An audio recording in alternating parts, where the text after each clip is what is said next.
Good morning. Good morning, Jenny White. Good morning, Michael Grande. Hey, I don't like my name being out on the internet. Oh, you don't? No. Okay. Good morning, John Smith. We're going to have to edit that and scrub it and try to remove it. Will we? Yeah. Why is that? Well, I like some privacy a little bit. You would? While we can still have it. Yeah. Okay. Oh, I'm not. Okay. Well, good luck with that. Those days are over. Good luck with that. Yeah. Yeah, we're already in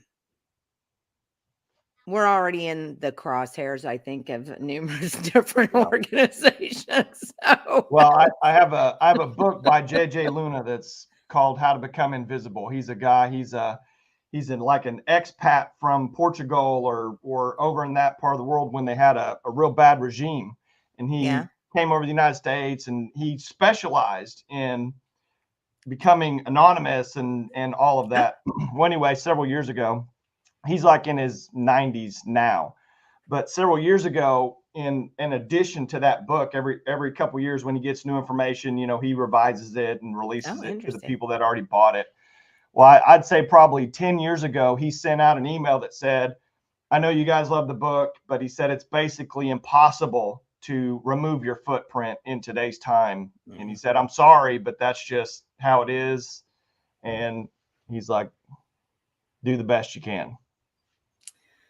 I hate to open with that. Yeah, that was 10 years ago.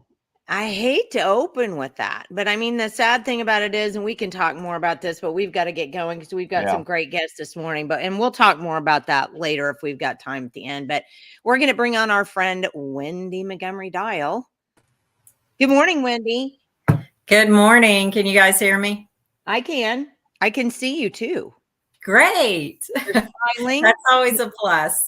This is a good thing. Okay, so what do you have for us today? You've sent me some links. Do you want me to go ahead and open those and pull those in? What would you like me to do? Yeah, in just a minute. I think what I'll do first is inform everybody on the legislation that we still have that's in the Senate and get that going and get everybody an update on that. And then we can go to the links. We published at Restore Liberty an article. Yeah, it was a series of articles on this information that we're going to talk about. It's pretty important and people need to be aware of this. Okay. So guys, this morning, as far as the two bills that we have left in the legislature for election integrity, there's Senate Bill 3156, which is Eric Roberts' bill to ban ranked choice voting. Okay, hold on one second. Okay, so Senate Bill 3156. 3156. Okay, and that's to stop ranked choice voting. Yes, ma'am. Okay. Yes, that is Eric Roberts' bill, right? And it has a lot of co-authors. If you go to the bill's history and you look it up, we have people signing on in the House left and right, basically to get this legislation through. And now there are several co-authors in the Senate. Okay. It looks like that bill has been referred to the General Government Committee, and that is Jessica Garvin's committee. They meet tomorrow at 2 p.m.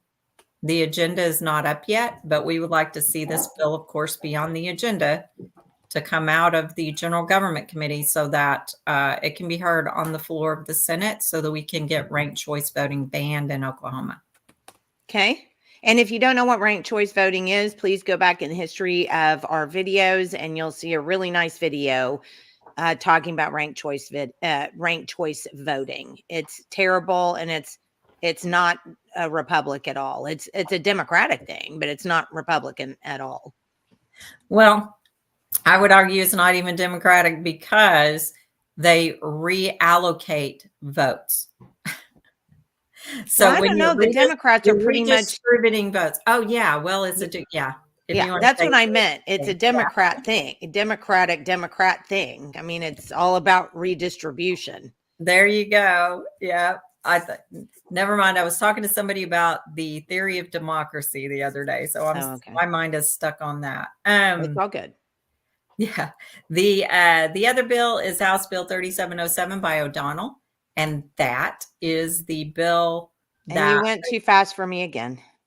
Sorry. House Bill 3717. Okay. And what's that one? That is O'Donnell's bill to put a picture ID on voter registration cards. Okay. Where is that? That is now in appropriations. Okay. They meet today at 10:30. I don't see it on their agenda here. Okay. Yes.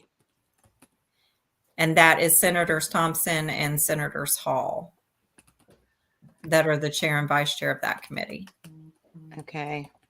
So that is not on their agenda, but it was referred to them by general government. It is possible maybe they're going to kick it back to general government. I do not know, but it's not on their agenda to hear today.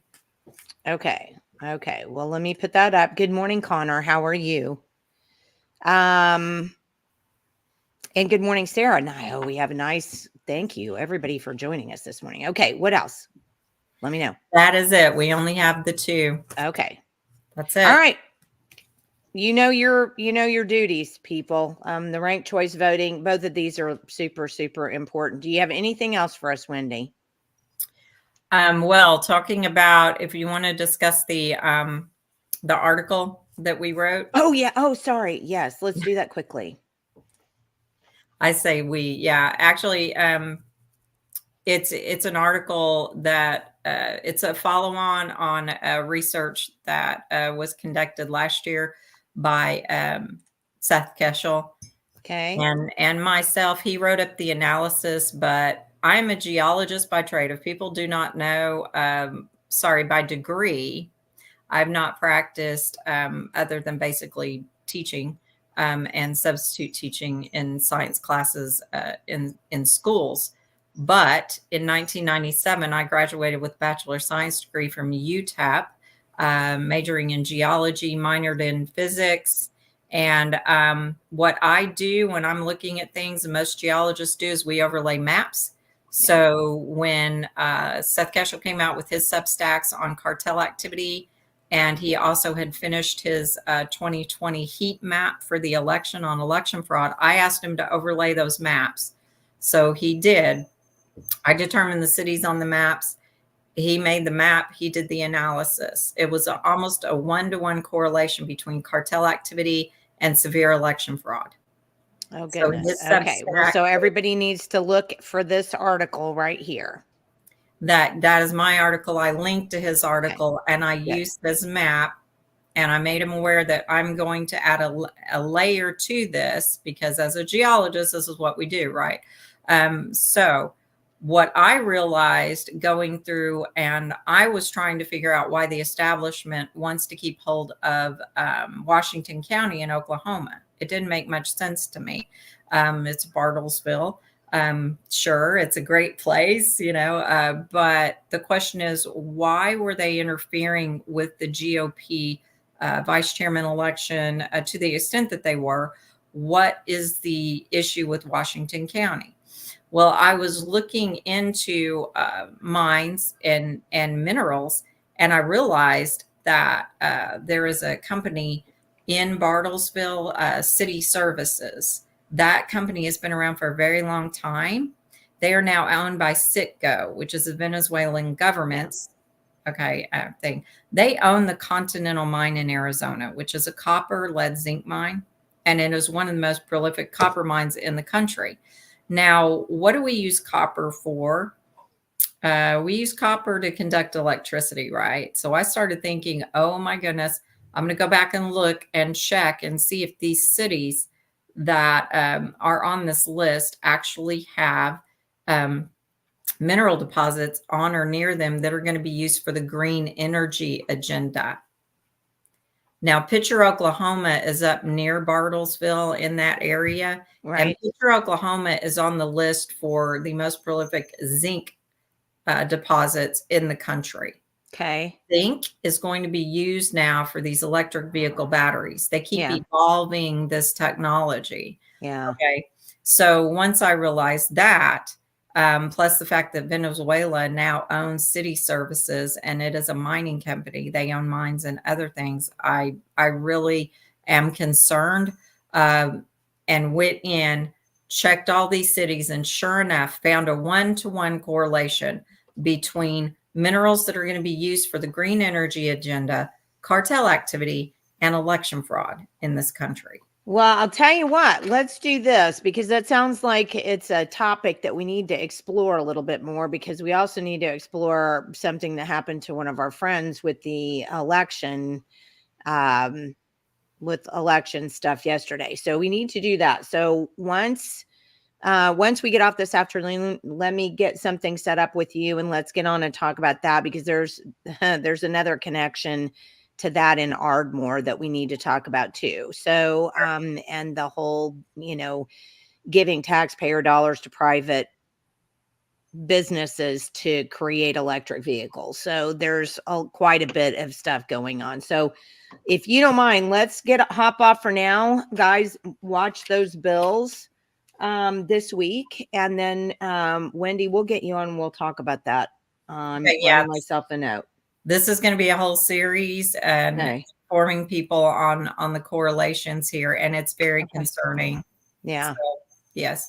Well, thank you for being with us this morning, Wendy. I sure do appreciate you, and we will work something out this afternoon for sure. Sure. Yeah. Just let me know, Jenny. Thank you. Will do. Thanks a lot. Hey, guys. All righty. Bye. Bye. Okay. So, wow, you're really big. Oh, I got the spotlight. Tiny.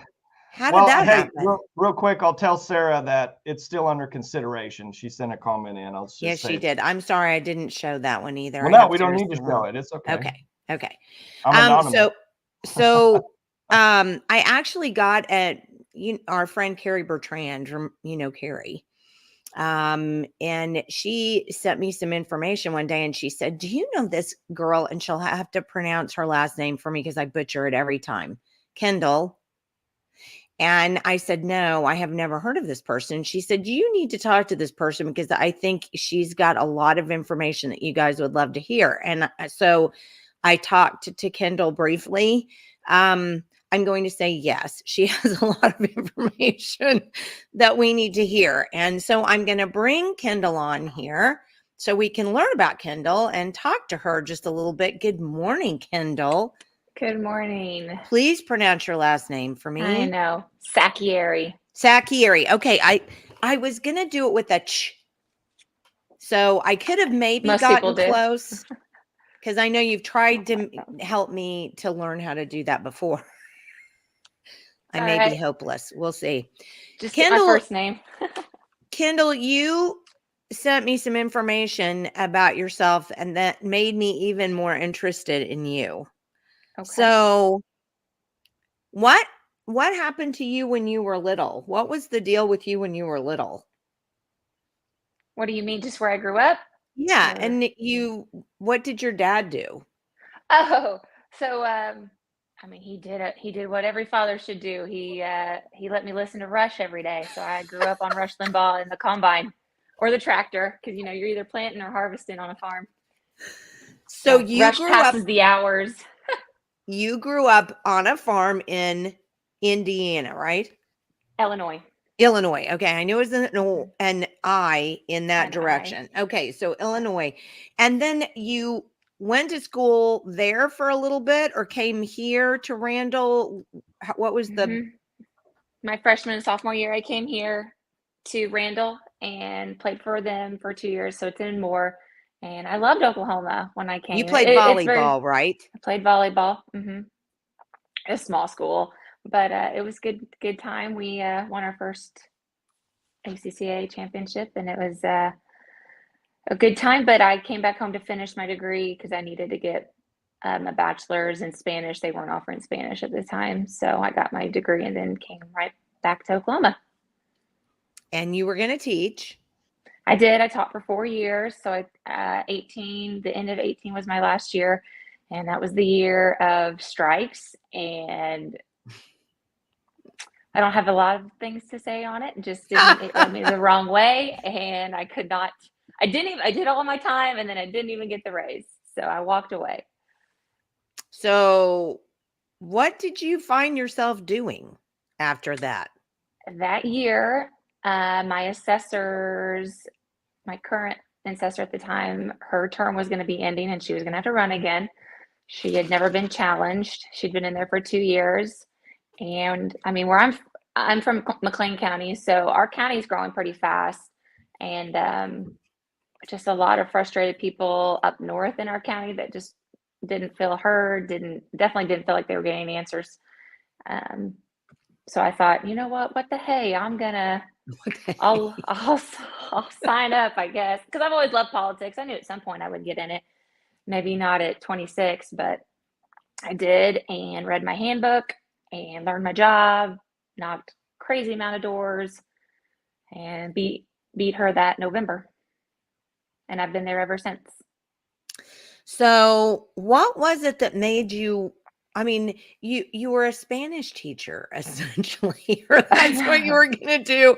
And you were coaching volleyball for a little bit, right? Mm-hmm. Yeah, you know how schools are. You do everything, right? Anything you need a space for. But volleyball was my main focus, yes.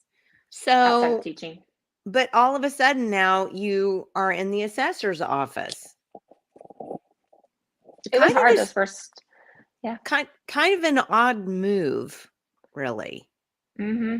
What? Yeah. And it was just the fact that you felt like the previous assessor wasn't hearing people, and that's why you.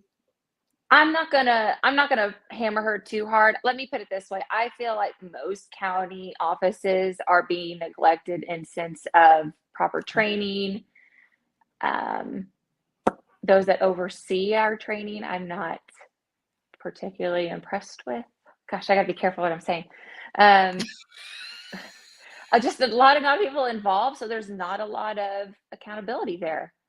Everybody wants to complain, but nobody ever wants the job. So things just don't change.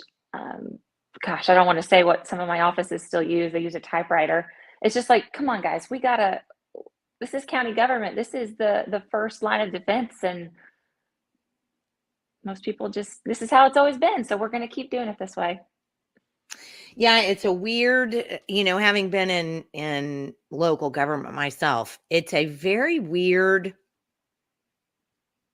I don't even know kind of what to say about it, but local governments, county governments can be exactly what you said. Well, we've always done it this way. And you're like, but I hate to break it to you, but we have electricity now. We do. We have technology that can make our lives easier.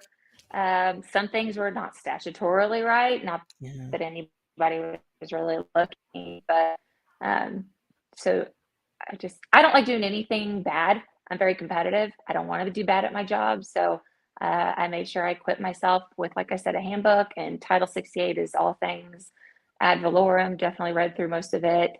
But a lot of people were just questioning, well, does it ever stop? Does the taxes ever stop? And I was in the same boat, right? I just thought the assessor was the tax lady. And now that I'm in here, there's a lot to it that I did not know. So let's start there. Yeah. Let's do it. What things did you find that you did not even know that you felt like were important? The first few years I was pretty steady. Nothing was changing too crazy. But then COVID hit, property values through the roof. Assessor is bound by law to follow Article 10, Section 8 of the Constitution, and Title 68 on how to value property. So if your values are rising, the job of the assessor is to make sure that everyone is being treated fairly when that market dips or goes up. Outside of that, a value then is simply levied against their school district. And that's kind of where I started learning, okay, there's a lot more to it than just a property value. And so I started trying to educate at least my county and especially my hometown, because I fight every bond that comes through my small town. Kendal, I know you're a we'll bad have person. to get you off of here because apparently you hate children. I do. Apparently, I was an educator, and and you hate children. I hate because children. That's what they tell you. Yeah, who doesn't want a bond but people who hate children? Well, I don't know. People that actually care about writing blank checks to people that are not elected. Your superintendent. So your school board's elected, but so therein is the issue then, isn't it? So I want to hit a couple of things really quickly. What is ad valorem? It means, oh gosh, off the top of my head, I forgot. Well, it's a Latin term. I don't value. even care. Just tell us what we need to know. What is ad valorem? It's value. It's plain and simple. It's in place of value. Okay. Meaning what a value do we have? What do you mean? What is the assessor thinking that we have value to our property, right? Right. So according to law, what is taxable is going to be your land, your home, pretty much anything that resides on it. Now, there are some things when it comes to land on use. If it's ag, it gets its own type of value. It is not taxed at market. That's obviously to help the farmer and things like that. Businesses are taxed for their personal property assets. Oil and gas is taxed if it's not for gross production. They pay a ad valorem tax. That's pretty much it. So this is Michael. I know where you're probably going with this. Keep it coming. Let's go. Am I for it? Nope. No. I wasn't even going to put you on the spot yet like that. What were you going to say, Michael? Well, I'm sure you're getting ready to say, Kendal, when you were talking, you mentioned that it's, I'll just put it in terms of it's my land, my house, my value, let's say my business. But yet, if I don't pay those taxes, then they come and confiscate my land and my business and all my stuff. So it's really not mine. I'm just almost leasing it or renting it from the government. And I'm a beneficial owner. That's what I'll say. I'm a beneficial owner of the good way to look at it. System. Yes. Is that where you're going, Jenny? Yeah. Oh, yeah. We try. The problem, I think, is, Kendal, and one of the reasons why we wanted to have you on, people, they use this Latin term ad valorem, and people don't even really understand what that is. So many people don't not only not understand the term, they don't understand that their property isn't theirs, that they don't own their own property, that the state owns the property. And the only way that you could say that the state does it, well, you can't. I mean, because if people in McClain County don't pay their property taxes, then the sheriff gets sent out and they get their property seized, correct? Yes, I don't luckily deal with that side of it. I know that that's what happens. Yes. Treasurer, resell stuff. Where does that money go that's collected off of property? Just like when you send a check into the treasurer, that type of money, just paying your annual property taxes. Okay. Yes. So if you look on your tax bill, which I've argued that needs, if we're going to keep property taxes, then we've got at least, I don't want to keep them, but until you find another solution, that property tax bill will tell you where all of your dollars go based on each taxing jurisdiction's levies. And it breaks it down on that tax statement when you get it in the fall. If you get it, majority of people do not, right? Because they're mortgaged. It just goes straight to their mortgage company. They never see where their money is going. They probably don't even know how much they pay in property taxes every year. So that's why it's so easy for these schools to sell tax neutral bonds, because you don't see it. The money's not there. It's free. So I always put it in my papers now every year when taxes come out. Just an example breakdown, so everybody knows where their taxes are going. And I encourage them, please call your treasurer, get a copy of your tax statement so you know exactly how much is going to each taxing jurisdiction. About 70% goes to my public schools. Another 10 to 12% goes to VOTEC schools. And then the rest is left to your county sheriff, county government, EMS, emergency. I always call them EMS, but your ambulances and fire districts, libraries. And then, of course, if you got a TIF in there, then you start talking about some of it going to your city too. Yeah, we do need to talk about TIFs in a second because people don't understand about that, and that's a really important thing. So, I'm trying to figure out the best way to explain, because what you just explained is what I wanted you to explain. Oh, but there's so much more. Oh, I know. But when the important part to me is what you just said. So many people, because they have a mortgage, don't often see that they owe property taxes, and they don't look at it, and they don't know how much their property is indebted to the state for.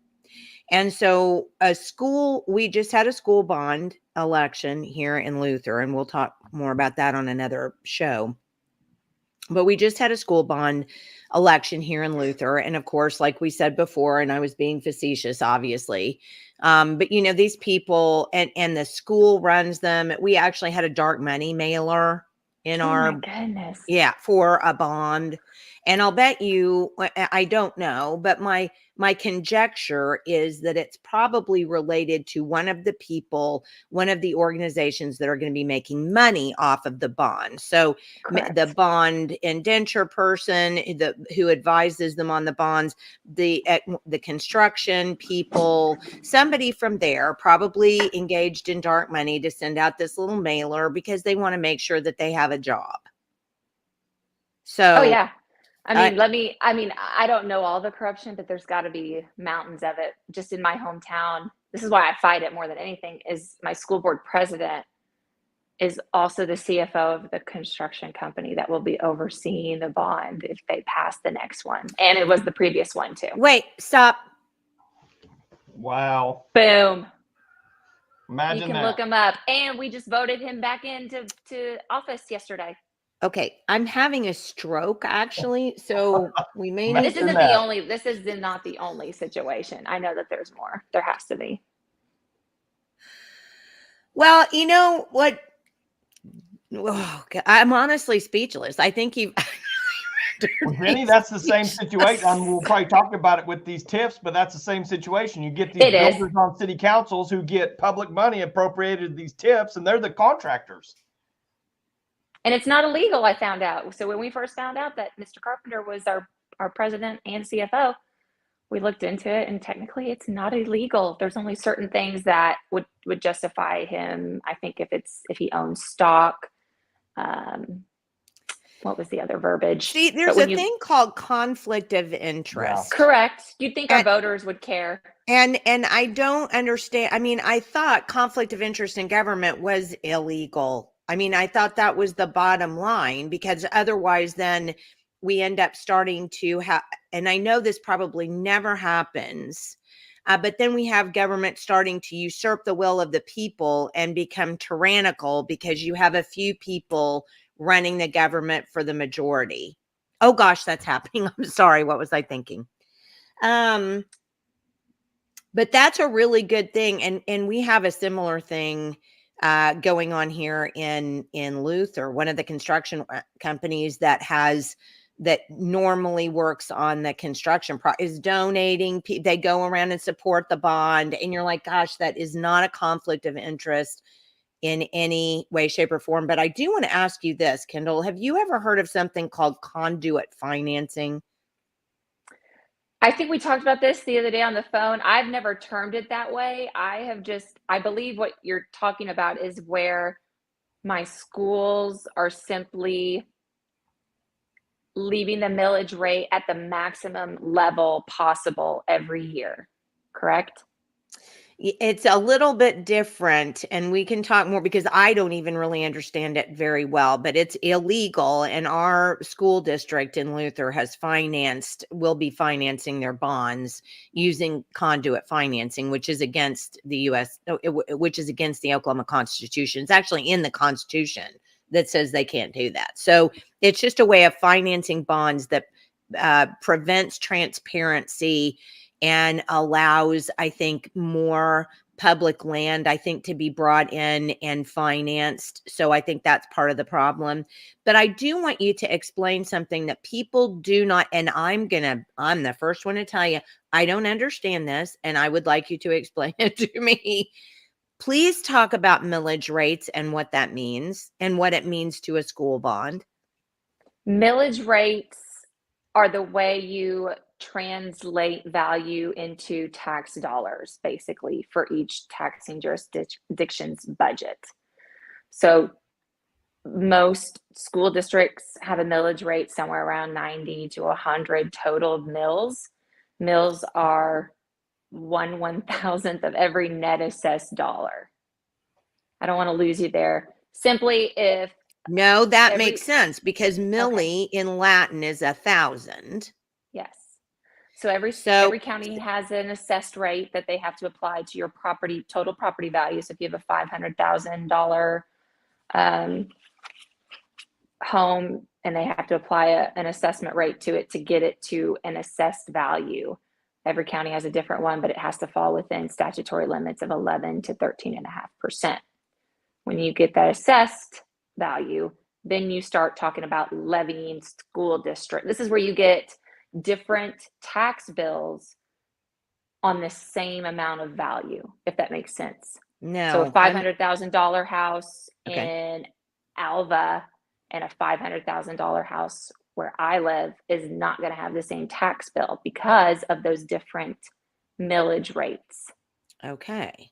So the biggest factor is the school bonds. The biggest fluid factor each year that changes your millage rate is your school bond sinking fund. Okay, because that's what I was going to ask. So it's not the county that sets that. It's literally the schools. Well, it's the people, right? Because if the people vote for the bonds. Yes. So the schools, like I said, they get 70%. So they send a budget every year to the county clerk and the excise board approves it. And so does all the taxing jurisdictions. They're just very small compared to schools. But anyone that receives a property tax dollar has to submit a budget each year, an estimate of needs. And then the mills are calculated to get that budget for them each year. So it's just translated in millage, in millage rates, if that makes sense. I think that makes sense. Michael? Yeah. So, I mean, it just sounds like once they get that percentage up to a certain number, they just want to maintain that at all costs. Right. There's more money coming into the school. Well, and it's twofold. So every year, I mean, right now, property values do not stop. I am growing astronomically just in population in my county and house building. The growth alone is giving them a huge value increase annually. The sinking fund was called the sinking fund for a reason, right? It was supposed to sink annually as you paid off your bonds and your values would increase. That should wash any need to keep your tax rate high. But okay, so say that one more time because I've heard of sinking fund and I haven't really understood that either. So what is a sinking fund? A sinking fund is specifically a fund to pay the bond, any bonds. Oh, see, I didn't even know that. So a sinking fund is where you put the tax dollars that come in. So you put the tax dollars that come in from the property taxes into the sinking fund to pay the bond. Is that correct? And yes. And whatever you apportion in mills in that sinking fund has to go to the bond. And guys, when you start talking about sinking funds and what all it does to your schools, it is mind blowing. And I didn't learn this until my first few years in, but it was when I started noticing kind of what you said, this, what did you call it? Conduit financing. Conduit financing. So basically, I started noticing, hey, you're getting more money every year. Why is your sinking fund for the bond not going down? Like, our taxes should be adjusting with the amount of growth you're getting. So I researched, and I'm realizing bond makers, I don't know if they're just starting to smell blood in the water and figuring it out that it's easier to just keep a tax rate high as possible. So one, you pay off bonds faster, but they don't really care about that part of it. They do it just so they can get another bond on the books before you notice your taxes going down. Yeah. And then the other part of that coin, and I learned this statute later, it's in Title 70, and I'm just going to read it because I don't have it, but it also addresses the problem that schools deal with, overcrowded classrooms. So in Title 70, I've always wondered, how can classes continue to, if the statute limit is 22, how can they have 35 in a class every year and get away with it? It's Title 70. So it allows for schools to not be penalized for failure to meet their class size limitations if the district has voted indebtedness through the issuance of bonds. Yeah. And if when filing the school district budget with your state auditor, the district is voting for a maximum millage allowable. Yeah.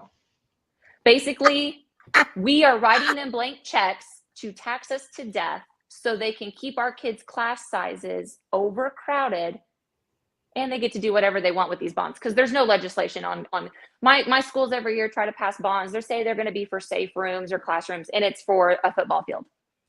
They can say whatever they want, and there's no recourse. Yeah, I learned that in the school board run, Jenny. So you were on the school board? Yeah, that's why those classroom sizes stay so big, because they keep running these bonds. Yeah, and they bank on these bonds. Yeah. They have to have them. And every year their values grow. They have to ask for more money because you have to stay at a threshold of 85% indebted. So my school, like, they failed the last two bonds. You have to stay at a threshold of 85% indebted to keep the class sizes high. Correct. And that's why whenever some, normal people that actually care and say, hey, we can do both. Let's do a small bond for just a safe room. Like, we don't have to have all this stuff right now. We just need XYZ. That's why these school districts will never do it though, because their valuations are like I said, the property values are the highest they've ever had. They have to continue to tax at that highest rate that they possibly can, or they're going to have to go back to classroom size limitations. So that's why every year these bonds keep failing, and ours are about to run out. Let me put it this way. This is how much they're overtaxing my town of Blanchard, my school board. We passed a bond in 2019. It was a $30-some million bond. And we said, the taxpayers agreed, we will give you our money until 2031 to pay this to pay this bond off. They will have it paid off probably by next year. Uh-oh, we lost her. Sorry. Oh, there she is. She's back again. So can you hear me? Yeah. Yeah. So that is how much extra money they are taxing you per year that they don't have to do, but they do it because they have to have that statute in place to protect them from oversized classes. That makes me, and honestly, it makes my... I lost you. Uh-oh. Oh, no. Oh. Oh, Jenny's in the spotlight now. Yeah. Hey. She'll come back on here in a second, I'm sure. So my eyes are getting ready to bleed. I didn't realize that. I knew it was bad, but I had no idea it was that bad. So I was just, So, all right. Are we sure this is all over classroom size? Uh-oh, she's locked up again. There she is. I think she's I lost my headphones. That's headphones. okay. Hopefully you can You're still fine. hear me. It's fine. I would say yes, most of it is. Most of my school boards, I call them out at town halls. Most of them do not even understand. They just tell the bond makers what they need. And the bond makers say, well, this would be best if you're trying to pass another bond to continue to tax at this high millage rate. And the school board members are just like, oh, okay, because most do not understand what it does. I think that's exactly correct. I try to explain to them and they're shocked or they don't understand. And they don't want to either. And I think, I mean, Michael, I'm sure that you agree with this. Most school boards do not want people who do understand it on the board. So they'll try everything they can do to keep people who have financial understanding or anything off the board so they don't understand this. I mean, well, I can tell you from my own experience, with finance and business, Jenni, like when I sit in on some of those school board meetings where you have a bond representative there, someone from a bank finance, talking about stuff. I mean, they have no clue about what questions to ask these people. They have no clue about anything that has to do with that financial part. They just, the bond person comes up, says their piece. Everybody claps, says, "Oh, thank you. You're the greatest." And then he says, "Do you have any questions?" And they all say, "No, this is the greatest thing ever." And so obviously, they don't want someone with pretty serious financial background on any of these school boards in any way. But I agree. When I first found out about that classroom size, I mean, I was absolutely appalled at how much it really is related directly to that bond. And people have no idea. Everyone talks about small classroom sizes, this, that. It's never going to happen. If you have a bond that's the size of these bonds, it's never going to happen. So so here's a question I've got to ask you, because my thought has always been this. The way the amount of money that schools get from so many, because they don't just get property taxes, they actually have an apportionment from the legislature as well. Then they get federal dollars as well. Then they get money that comes in from the lottery. Then they get money that comes in from the marijuana industry. Then people don't understand how much money. I mean, we're talking about billions of dollars. Billions. Not to mention all of my small town donors every year that give them $10,000. I mean, it just doesn't stop. Well, and that's a good point too. The foundations, like Edmond has a foundation, and yes, exactly. Or businesses in the town who give them money. Where does all of this money go? Are we going to know? Because I don't think so ever, because they are able to pick their own auditors. I don't know about that. I finally found out that you can actually protest. Well, I believe you. And I know my superintendent handpicks his school board, Yes. So, no, they absolutely do that. So if somebody's going to go off the school board, heaven forbid that there's always a school board bond election, but when is there ever a school board election? Because they conspire together, get people to leave so that they can appoint somebody that they've picked rather than allow the public to actually elect them, which is the other thing that just, how do you even fix this problem when you have a group of people in there that you can't get out, and you have the useful idiots, like all of the parents on social media? We have to pass this bond. We have to. If you're not going to pass them, you hate children. These are just useful idiots. You say you don't even own your own property because of this stupid school. Well, yes, I do. I have the deed. Think about this. A bill you wrote was to move the school board elections, because those bond and school board elections are both at the same time in February or April, when they're completely off cycle. The only people that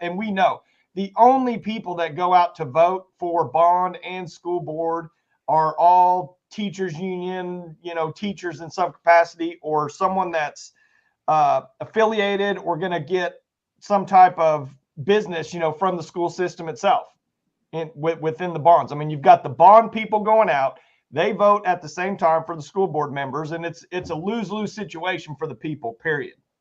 It is. And the kids. And the kids and honestly, most of my teachers too. I mean, I have good teachers still in my public education, and they can't speak up against the bond. Luckily, the last two have failed, but they say, thank you for trying to educate, because we know of this, but nobody else knows.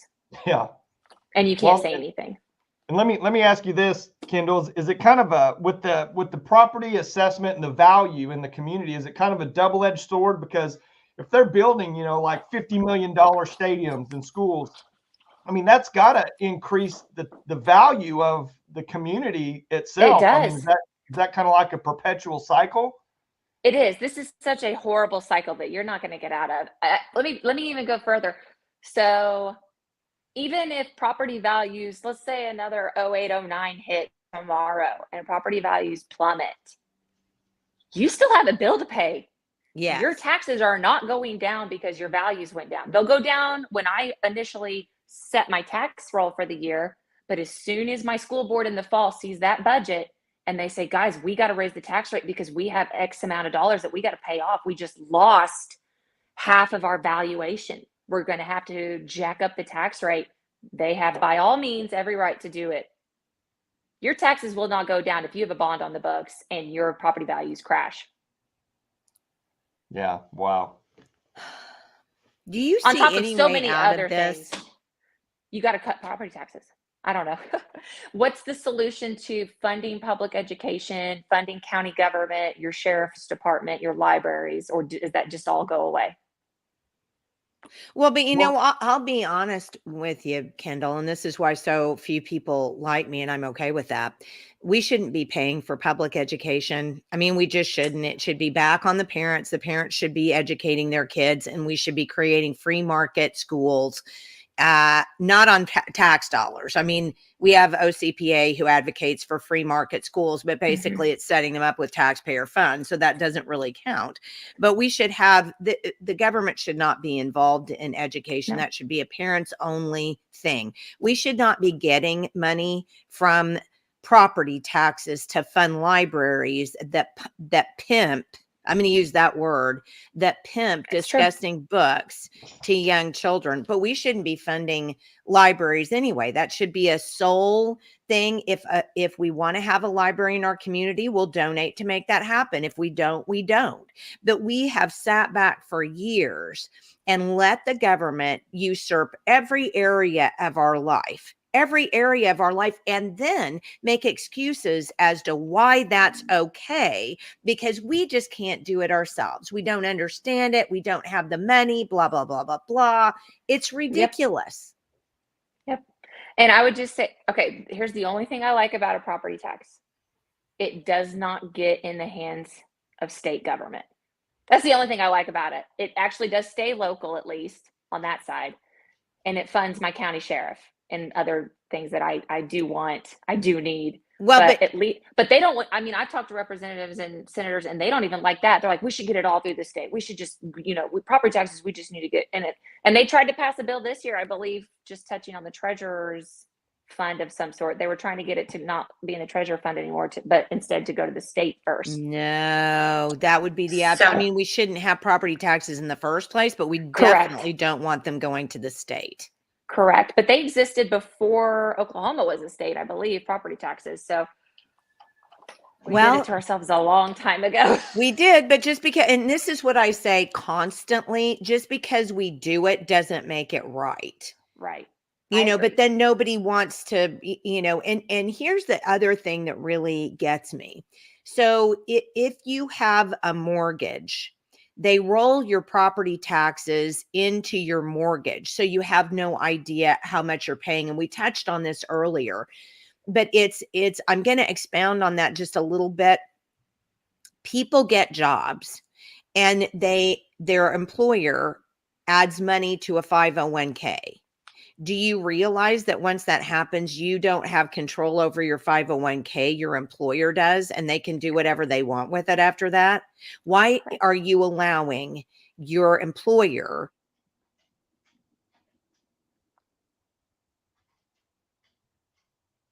Are you there? Is that Jenni? Is Jenni frozen? I think she's frozen. Oops. Are we coming back? Okay. Yeah, we can hear you. No idea what just happened. We were nodding with you. It's the same thing with insurance. You allow your business to get your insurance for you. And then you have no idea what kind of insurance they're getting. You have no control over it. You just have to get what they take. We have got to stop We've got to stop allowing people to do things for us, and we need to take all of that back and do stuff for ourselves. But I think honestly at this point, most people anymore are too dumb to do that because our education system has so far failed. So I don't know what we do now at this point. I don't either.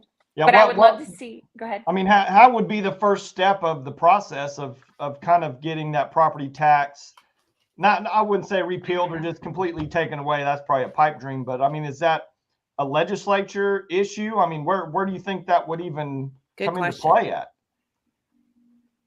If you're asking me, I don't know. I've thought about it. I would love to just be the first example of all of our states and just say, hey, we're done doing this.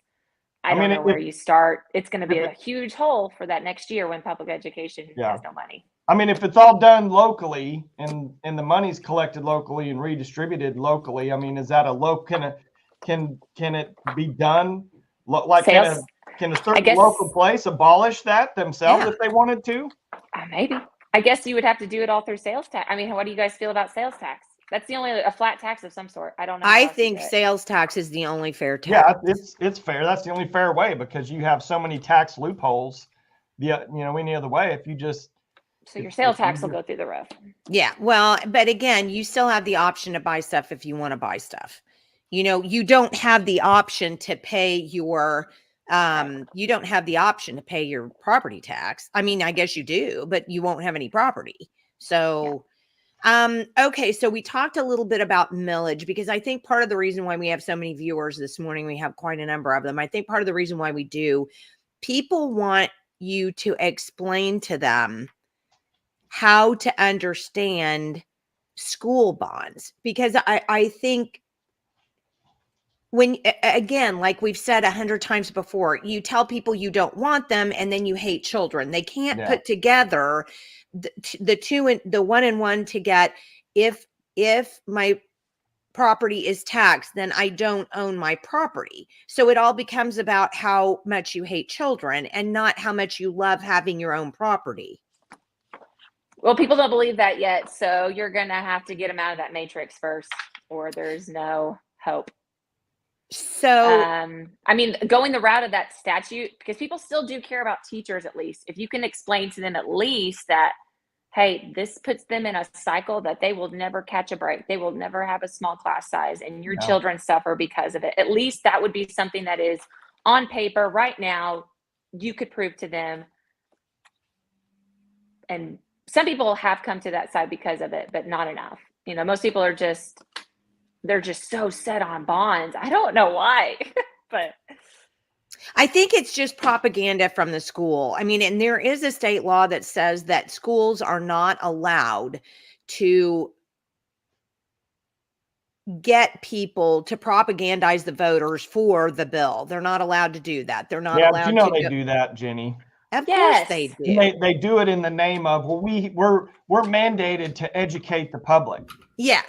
Yes, like your superintendent, Angela. She went out and told people on video, vote yes on this bond in multiple videos. Probably on campus. So yeah, she was on campus. Yes. So, but I think that's the other thing. Sarah's making some really good points here, but I think what we're going to have to do is this. We have got to somehow, now the last time the school bond lost, a group of us went together and put out our own mailer that showed that those kids in Luther aren't even 20% proficient in English or math. So why do we keep, adding things to this school when you're clearly not even teaching the kids, which is, I thought, the first point of having the school in the first place. So we did that. And then we showed how much it was going to add to their property taxes. But I don't think they even care. I think these people legitimately say to themselves, well, it's fair. We need to pay for our public schools somehow. Or it's free. I had people think that it was free. $70 million bond for free. You know what's crazy, Kendall, is in that Title 70 that you mentioned, I mean, it should literally be opposite. If you're going to indebt the school and have bond and bring in that kind of money, you should have less than a 35 child classroom or whatever. I mean, it should be completely opposite, not the way that it is. I know. I would love to know where that came from, but just like most legislation, I would assume it was intentionally for a good purpose. Maybe a school did need class sizes, and the only way they were going to get it was maybe through a bond, and that was going to take a couple years to get those class sizes built. Are those classrooms built? I don't know how else it came to be, but it needs to go. But good luck fighting that one against OSSBA and. Yeah, I mean, it's almost. I'd love to repeal that one. You know, it's like a contrarian view. I mean, you're passing a bond to make the school bigger, yet the only way you could do it is by keeping the classroom sizes the same size or even bigger. So Kendall, just out of curiosity, I know that in Oklahoma County or in our school district, we have a minimum of 2 bonds on the books right now that we're paying for, and this new one as well. How do you ever get a school bond to actually get paid for then? That's my question. I mean, if the sinking fund, which is supposed to be where you deposit the money to pay for the bond, never gets enough money in it to pay for the bond, then how do you pay for the bond? It does. I mean, it's paying off each of those bonds through a series bond timeline. Just when one falls off, they're banking on another one replacing it, or they're able to raise the tax rate up higher after they've let a bond fall off and they're continuing to pay on the current bonds still on the books. That's why I said I was hoping we can fail this one this year, because every year they try to push one. We only have one on the books. And they're trying to get another one on the books before this one pays off, so they can basically just overlap them and you never see the change. And then this one will fall off next year and then the other one will take its place. So we're just never not going to have our taxes go up, is what you're saying? Go down. I'm sorry. We're never going to have our taxes go down. We're always going to have our taxes increase. I don't see it at this point. I don't see how. Like I told you, there's like if I as the assessor would cut everybody's property values 50%, first of all, I'd be out of compliance. But if I did it, the valuation would drop, but the tax bill is still due, meaning the bonds still have to be paid. They're just going to jack the tax rate up because they have such big bonds on the books. When you say, Kendall, when you say they're going to jack the tax rate, who is they? Who is that entity or whatever that's going to make that tax rate go up? Ultimately, your school board, but Really? through the guys, bond makers, right? So every year they submit to the bond makers what their new valuation is for the year. If the bond makers, who's the ones that do all the calculations and all of that, if they see that they're going to lose half their valuation, they recalculate their estimate of needs and say, if you asked for 25 mils last year to pay off your bond, you're now going to have to raise it to 50 mils in order to pay it off. And that school board will just be like, okay. And they're going to submit it over to the county clerk to be approved by your excise board. And your excise board has no clue how it works. And they're just going to be like, okay. And then no one knows about it until they get a tax bill in the mail. Yeah. Wow. Done right straight out of the incompetence of the school board. Your schools are rot at this point, is my opinion. And I'm an educator. That's all I wanted to do was teach. Well, was an educator as well. So, but we're not employed by a public school. So what we say doesn't matter. So I'm the assessor. I need to be careful, but I'm tired of it. Enough is enough. Well, but I think honestly, most people and myself included, I mean, you just explained to me what the sinking fund was. I didn't even know what that was. I've heard that, but I think the thing that bothers me, well, I keep saying that. All of this nonsense bothers me. But the schools literally have these bond people. What do they call them? Bond makers? I mean, what do they call bond makers? Ours is out of Norman, and they do several schools. So they're very familiar with most people's bonds on the books. There's only a few bond makers in the state as far as I know. So the bond, they give let me see if I can figure this out. So the school will tell the bond maker how much money they're going to get in property taxes. Yes. Well, they how it starts, once I assess my property values for the year, I have to submit a report to the state by June. Then my schools look at that report. They look at how much value they're going to get this year. Then they submit that over to their school or to their bond makers, and their bond makers get to work. They start calculating off that new valuation what they need to do to either pay off bonds, to keep tax rates high so your taxpayers don't see a drop in their taxes that fall. And then it comes back to the board to approve. The board sends it to your county, and your county approves it. And then they send it to the state auditor's office. I believe most things, estimate of needs, go through the state auditor, and they overview it. They look at it.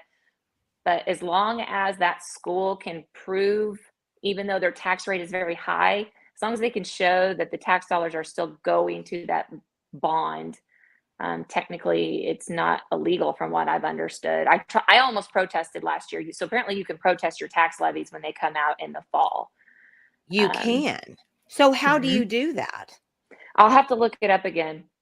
I don't Well, have it yeah, with me no, here. you don't have to do it now, but when you find it, will you send it to me so that Michael and I can talk about it on the air, It's a or we'll have you come dangerous back frequently route to to talk about that, go. because it seems to me, well, at some point we're going to have to figure out a way to stick a fork in this thing. I mean, it's got to be done. So it seems to me that one of the ways to do it is what we're doing here in Luther, which is taking the school to court to say, hey, they can't do this financing anymore. I mean, it's illegal. You can't do it.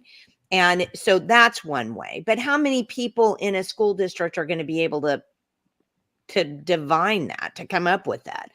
So then the second thing would be tell people to vote no on a school bond. But then again, the useful idiots at the public school who don't want to have control over their own children are not going to lie down and say, oh, sure, they're going to push back and do everything they can to get this thing passed because, their superintendent has said that they need to have it.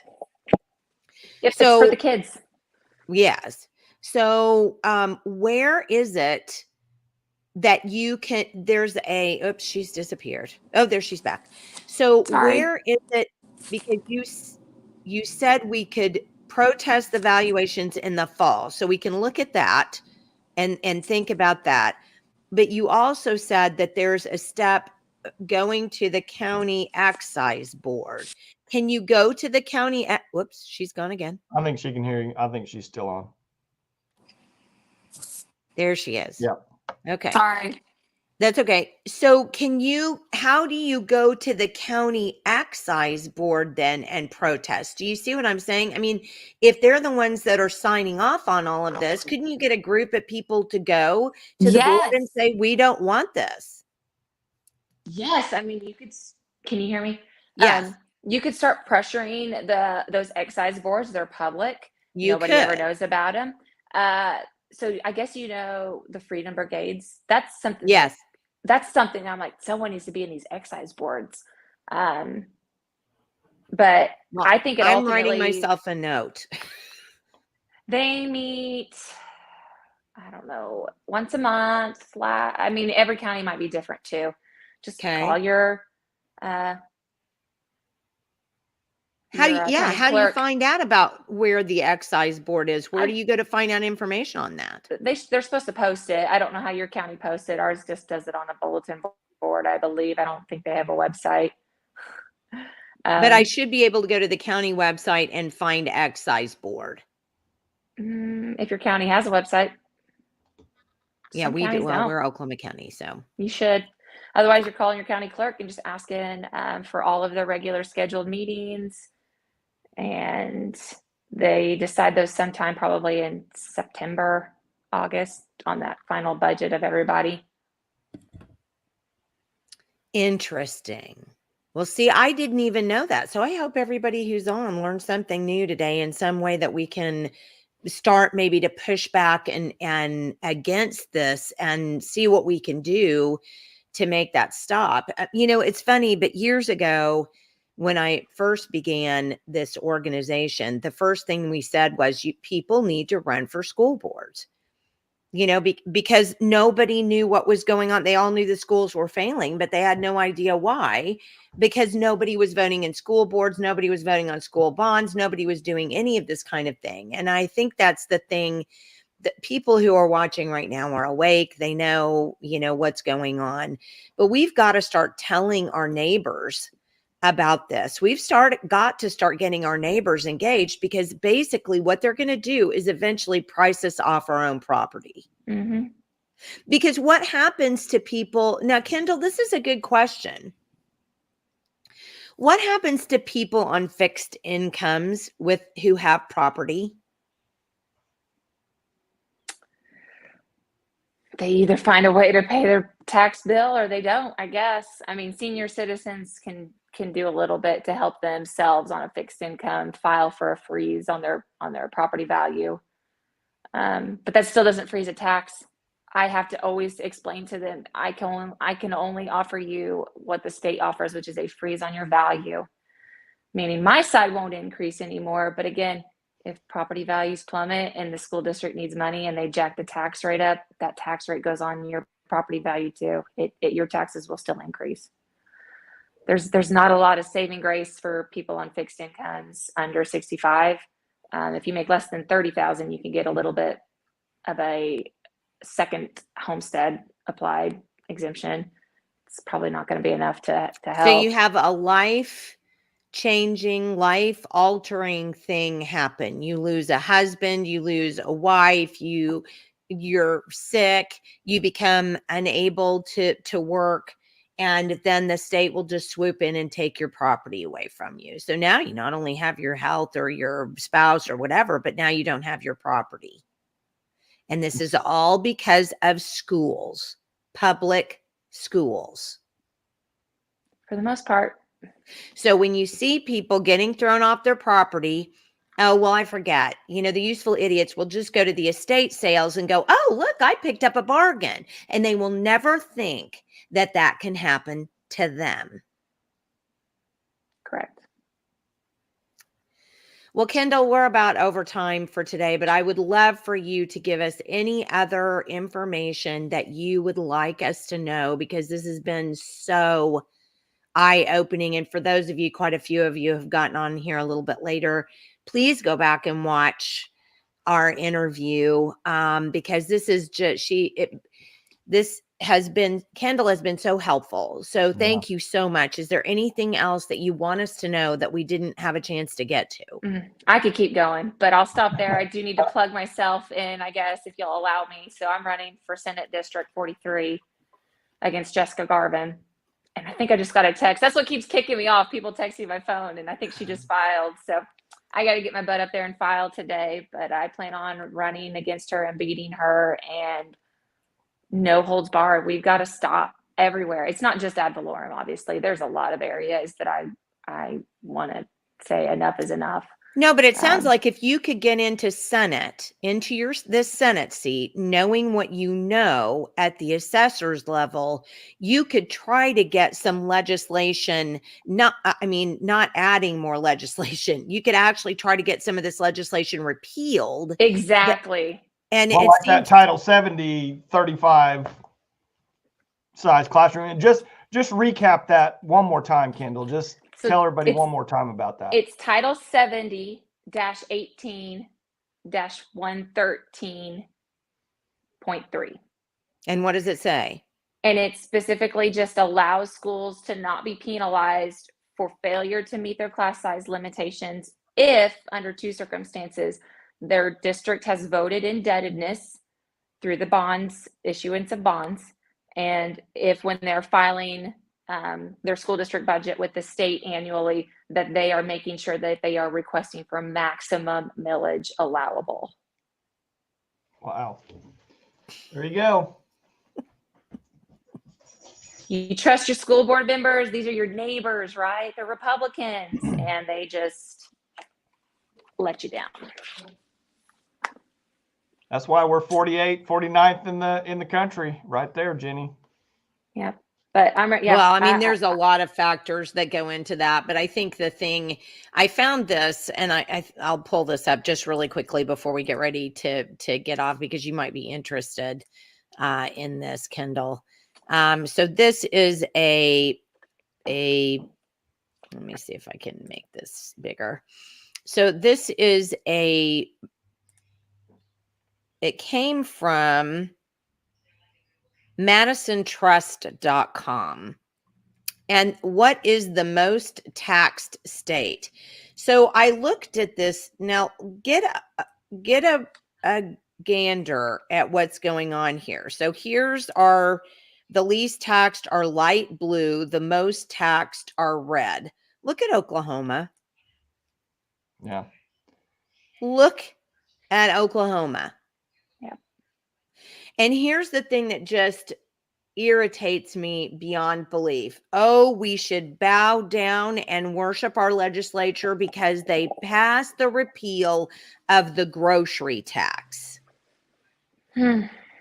What's the number on Oklahoma there, Jenny? Is it 12 or 13 or what? It says 18. We're Okay, so 18th, we're the 18th most tax state.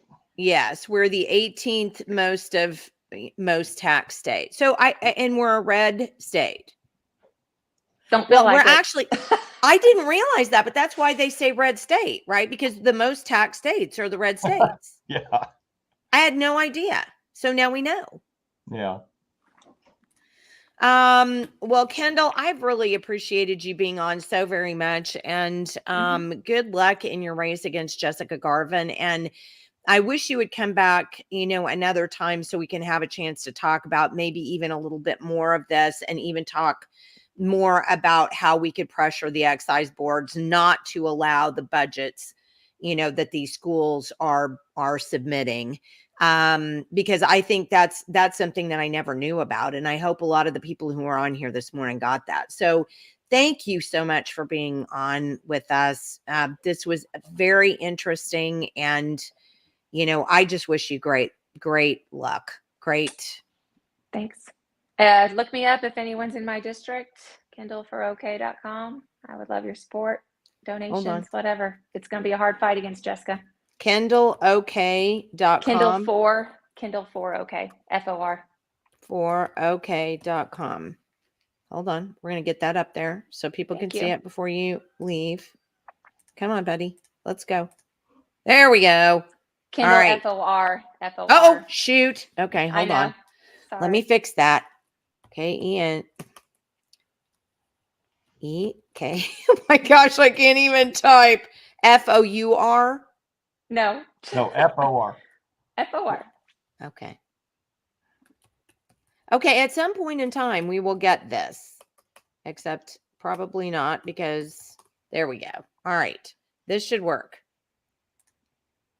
How's there that? Looks all good. Right. Thank you. Yay, I can type now. And Wendy said Jessica Garvin didn't allow legislation through her committee on elections. Keep that in mind. Senate District 43. Correct. So there we go. Oh, and also Jessica Garvin ran my very, very favorite bill several years ago, and she keeps running it. And that is what I called the period bill. Oh, is she the one who's running that? Yes, Jessica Garvin wants to make sure that all taxpayers are funding feminine hygiene products for women. Thank you. My tax dollars. Mm-hmm. Our tax dollars at work funding tampons. All right. Well, Kendall, God bless you. Guys. Thank you for being on. Really appreciate having you on, and we will check up with you soon. My pleasure. Thank you both. Thank you. Thanks, Kendall. Bye. Okay, Man, so that was what? Do what? I said, is she awesome or what? Man, we need someone just like her in the Senate. Wow.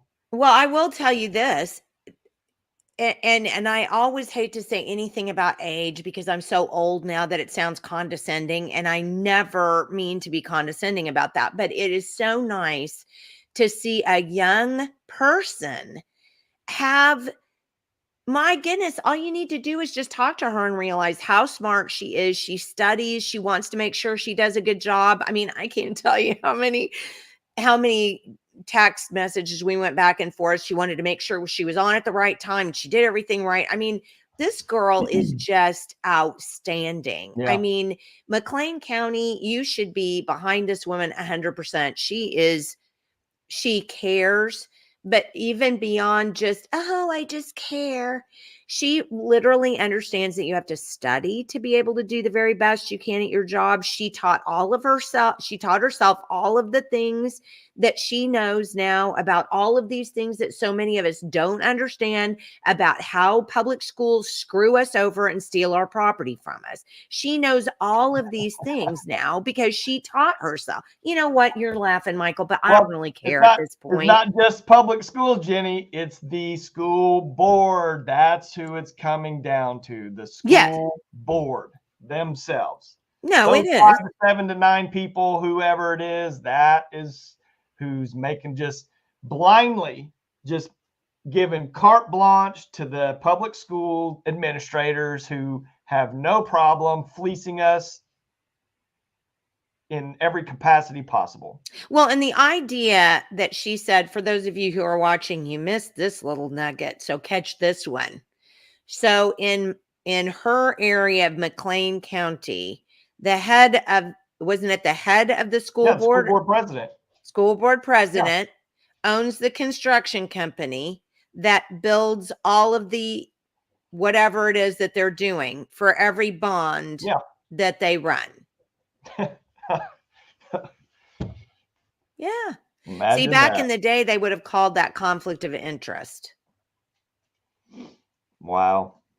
Honestly, Michael, I am so angry, and I am angry at people. I really am angry at people, and I will continue to call people useful idiots until they show me that they're not, until they show me that they can actually understand what's going on and they don't need to be on their phone 40 hours of every day, and they don't need to be worried about sports and sports figures and Taylor Swift, and they can actually pay attention to what's going on in their own backyard. I mean, I know that isn't as fun as going to a Taylor Swift concert, but dadgummit, people. I mean, you're screwing it up for the rest of us.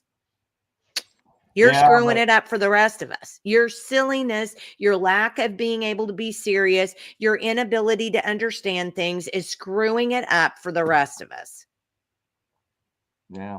Well, and part of the problem is, with our show, it's somewhat of an echo chamber because the people that really watch the show, they get it. They are already out there. They're activated. They're doing what they can. It's the rest of those people that are just completely unplugged, that just, write a check and don't look back and, go on with their social media life and their sports. I mean, I don't know. I mean, is it just going to have to just completely crash? Are we going to have to just go down as a country? I mean, it's probably going to have to get really bad because how it is, Jenny. Anything, you're going to have to get completely backed into a corner before you start taking some real action. And how far are these people going to have to get backed in for them to actually get activated? Well, here's the thing.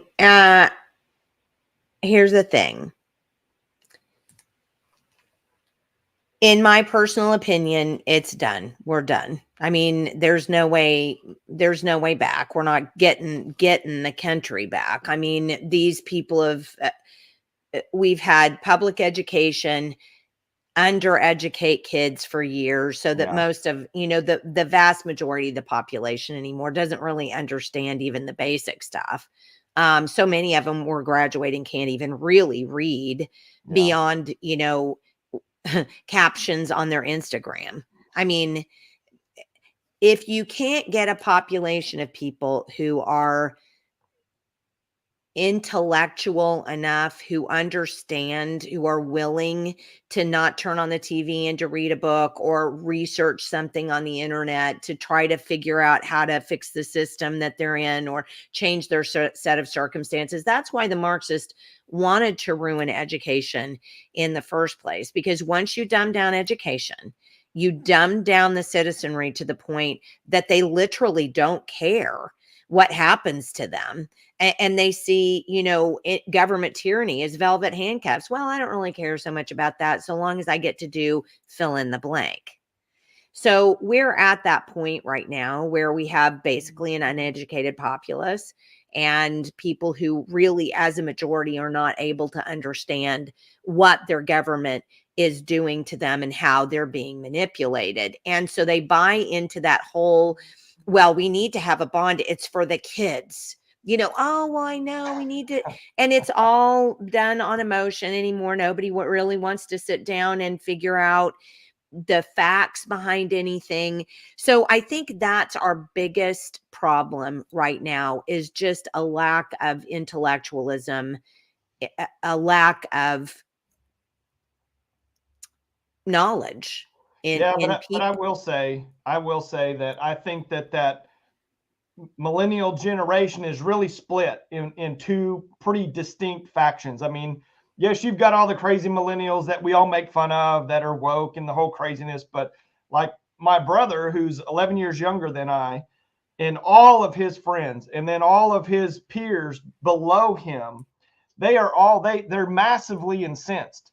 They all understand. I mean, they're all hard workers. They're good people, but they're kids who realize that their future's literally been taken from them. They go to college, they come out of college and realize, hey, I can't even get a job. It takes me 10 years and I got to go through 25 employers just to get a good job. And they just realize that so much is wrong.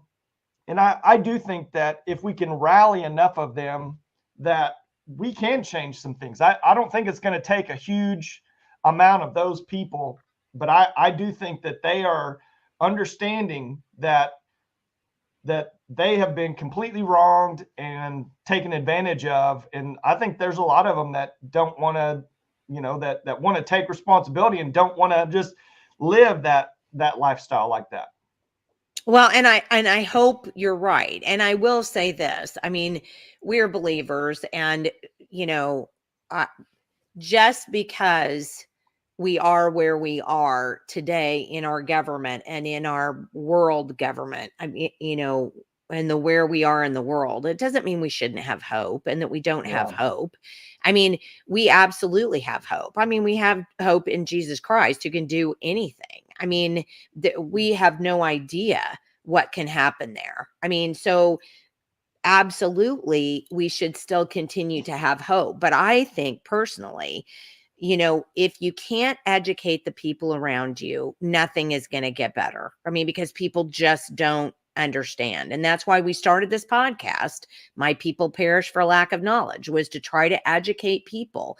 But you can't just take that information that we're handing out and stuff it and sit on it and not tell the people around you. I mean, it has to be that way. I mean, we have to be willing to speak out and say things that aren't going to be palatable for some people, but are things that have to be said. They're just factual. Yeah. Well, just remember, and you know it just as well as I do, Jenny, the other side, they're very loud. They have no problem being a big bully, because that's really what they are. And that's how they have maintained this set of control, is because most conservatives, very conservative Christian people, they're not real confrontational. They don't want to be in that mix of, constant beratement from the other side.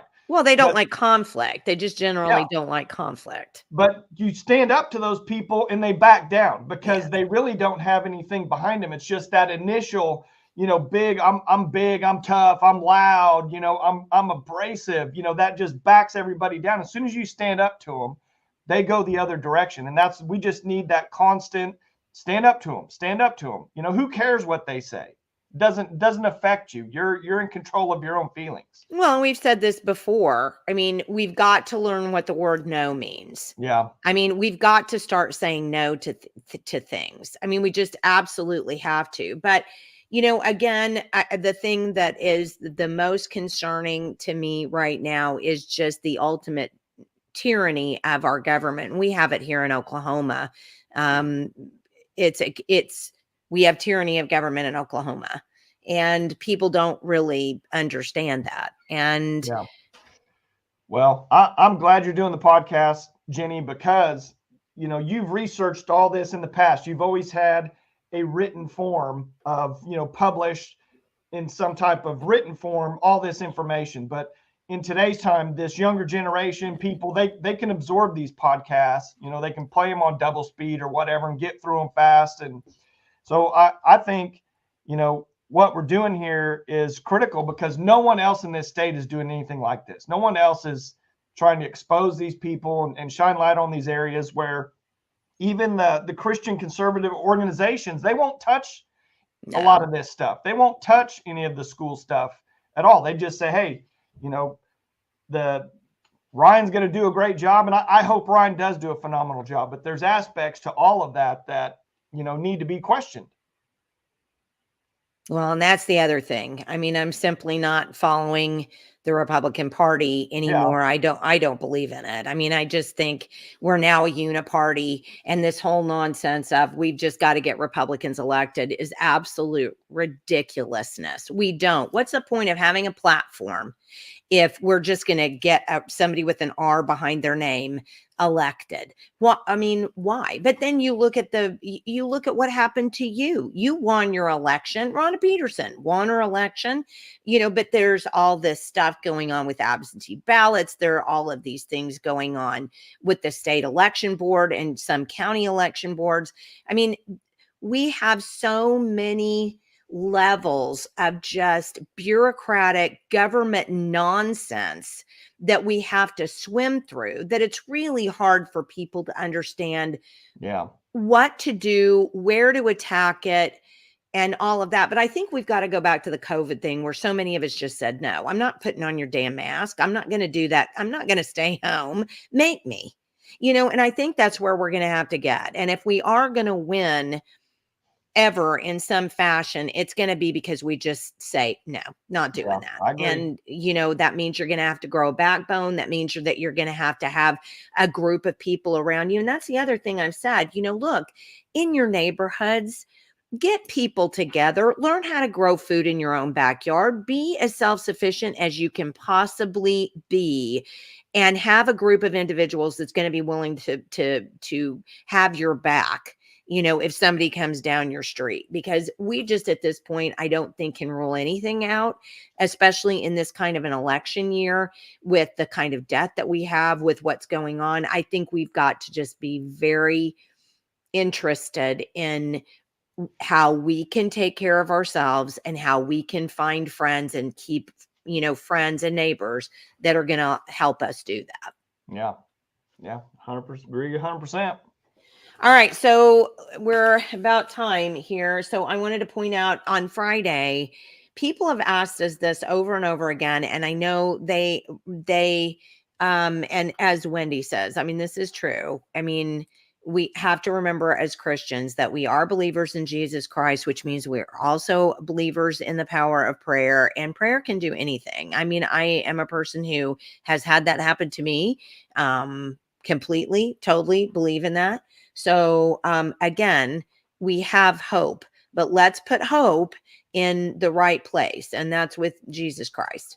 Okay. So on Friday, we're going to have when I was mayor in Luther, Beth Ann Childs was our town attorney. She was wonderful.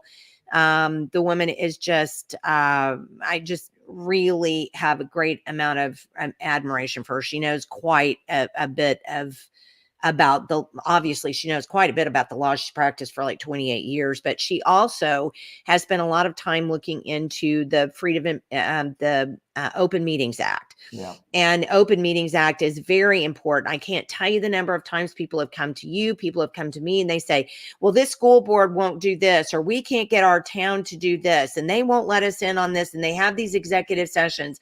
Well, tune in on Friday and listen to Beth Ann talk about the Open Meetings Act in Oklahoma and get she's going to instruct us. She actually teaches open meetings classes. So she's going to instruct us on that so that when you go to a meeting, and those of you who are in the brigades, I know that you have this information, but anybody else, you'll know when they do something, you can go, that's against the Open Meetings Act. that's what we have to have knowledge on our side. So please tune in on Friday. And next week we're going to have I think we're going to try to fit in some more election information. I'm sure our state election board members are watching us. They're monitoring social media, just like a good government entity who is concerned about violating people's free speech would do. So I think that we need to be paying great attention to that. And we'll probably have some more information on that coming up next week. So anything, I'm throwing the ball to you. Anything? Well, as always, thank everybody for their support watching us. Please just send all these clips out. Jenni makes a lot of 1 and 2 minute clips, and we're going to have some probably pretty good ones out of this interview here that are very, very informative. Especially, I know we're going to have a clip out of that Title 70 deal with the classroom size and the bonds. And Yes. I think as the public knows that, if something like that can go viral, you want to talk about stopping these bonds, reversing some of these things. I mean, that is the easiest way to do that. And just always thank all our donors and everybody. And I know I'm talking to like-minded people for the most part here, but personal responsibility is always key in all of this. And share our videos and get people to tune in. We've had a great audience today. So appreciate everybody who takes the time out to actually watch live and then comment. We really do appreciate that. Yeah. But please, the more likes that we have on our YouTube channel, the more that we have on Rumble, the more that we get advertising. And I know everybody hates that, and I get it, but it helps us because we actually get a little bit of money to help support what we're doing. So if you can send us a check, we're happy to take one. Go to rope2.org, donate, and you can find information on how to do that. And then otherwise share our podcast and get people to like and share our YouTube and Rumble channels. We'd really appreciate that. So thanks for being with us, and we will see you again on Friday. Always love being with you, Michael. You're the best. You're the best. Just try to follow your lead, boss. Right. Yes. All right. We'll see you on Friday. Bye-bye.